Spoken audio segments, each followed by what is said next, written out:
ছোটবেলায় যখন মাছের মাথার মুড়ি ঘন্টর নাম শুনেছিলাম, আমি মনে করেছিলাম মাছের মাথা আর মুড়ি দিয়ে এই ঘন্টটা রান্না করা হয়। কিন্তু খাওয়ার টাইমে যখন মুড়ি পেতাম না, আমি একটু আশ্চর্যই হতাম। এখন আমার সেই ছোটবেলার কথা মনে পড়লেই হাসি আসে। মেহমান আসলে একদম শর্টকাট ওয়েতে কিভাবে আমাদের বাসায় মাছের মুড়ি ঘন্ট রান্না হয়, আজকে আমি আপনাদের সাথে সেই রেসিপিটাই শেয়ার করব।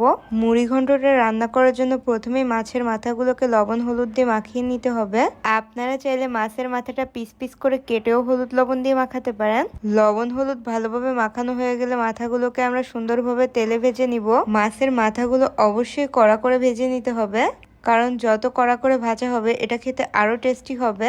এভাবে ধাপে ধাপে আমরা মাছের মাথাগুলোকে সুন্দরভাবে কড়া করে ভেজে নিলাম। মাথাগুলো ভাজতে ভাজতে আমরা নেক্সট স্টেপে চলে যাব। এই জন্য প্রথমেই সরিষার তেলের মধ্যে দিয়ে দিব পরিমাণ মতো পেঁয়াজ বাটা। পেঁয়াজ বাটাকে সুন্দরভাবে ভাজতে ভাজতে এর মধ্যে আদা রসুন জিরা এবং ধনিয়ার বাটা দিয়ে দিব।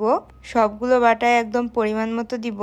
তার সাথে দিয়ে দিব একটা স্পেশাল মশলা, হলুদের গুঁড়া, মরিচের গুঁড়া। এই স্পেশাল মশলাটা গোলমরিচের গুঁড়া, লবঙ্গ, কাঠ এগুলোকে গুঁড়া করে তৈরি করা হয়েছে। মশলাটা ভাজতে ভাজতে যখন মশলা থেকে তেল বেরিয়ে আসবে, তখন এর মধ্যে দিয়ে দিব সামান্য পানি। পানি দিয়ে মশলাটা আর একটু ভাজার পরে এর মধ্যে দিয়ে দিব মুগ আর মসুরির ডাউল।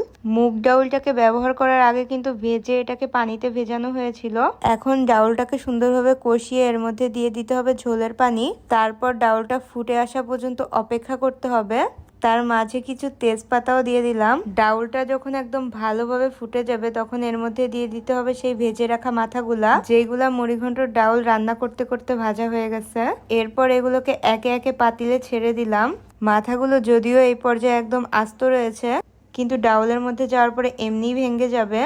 এখন এটাকে 10-15 মিনিটের মতো জ্বালানোর পরে মুড়িঘন্ট একদম রেডি। মুড়িঘন্টটা চুলা থেকে নামানোর আগ মুহূর্তে এখানে আরো একটু স্পেশাল মশলা অ্যাড করে দিতে হবে, যাতে এই মশলার ফ্লেভারটা মুড়িঘন্টের ভিতরে প্রপারলি আসে।